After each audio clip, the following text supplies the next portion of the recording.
Family. Siyempre kaya family, kaya nagninegosyo para sa family. Naging inspirasyon din namin yung mga kapatid niya na nauna na sa linyang ito ng pagnenegosyo ng hardware. Yung negosyo ay pinaiikot ng pamilya mismo. So, hands-on owner, si Ruel sa operation, ako sa ibang bagay, sa mga permit, sa admin. So, kaibahan siguro kung yung ibang kumpanya, iniaasa lang nila sa mga tao. Itong negosyo ng pamilya, talagang pamilya din ang mahawak. Siyempre kapag pinagdaanan natin yan, ayaw na talaga tsaka. Hindi araw-araw, may benta. May mga pagkakataon na mag-aamuro ka sa tao. Tulad na lang, kunyari, bumabagyo, malakas ang ulan, so walang customer. Sa akin siguro yung pagsubok, yung pagdating din ng mga kakompetensya. So challenge talaga kung paano mo ikikip din na tumatakbo pa rin yung mga negosyo kahit na nandyan din yung mga manalaking kalaban sa paligid.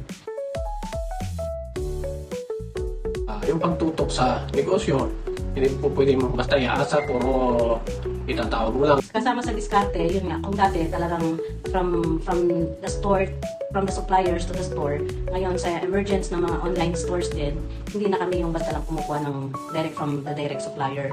Nag-outsource na rin ngayon sa online. Minsan may mga items na kinukuha na lang din natin online sa mga Shopee, sa mga Lazada. Diskarte lang kung saan ka mas makakamura. Pero at the same time, siyempre, dapat yung quality nandun pa din. Siyempre, nakikita naman natin, wala namang nagnegosyo na ang gustong malugi. Siyempre, lahat ng nagnegosyo gusto magtagumpay. Pag-uumpisa sa maliit, hanggang sa palaki. So, hindi naman natin masasabing nagtagumpay na, pero, kumbaga, surviving.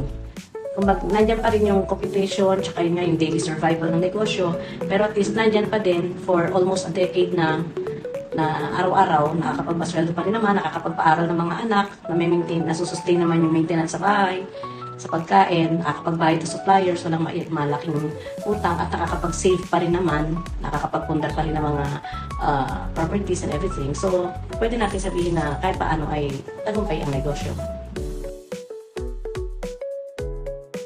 Responsibilidad na, siyempre, para ka din namamasukan, kailangan gumising ka sa tamang oras para pag bukas ka ng opening ka ng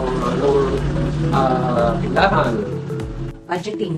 So, kailangan yung benta, yung kita sa negosyo, tsaka yung budget ng pamilya, pagbayad sa mga suppliers, yung mga pangangailangan ng mga anak, hiwalay siya.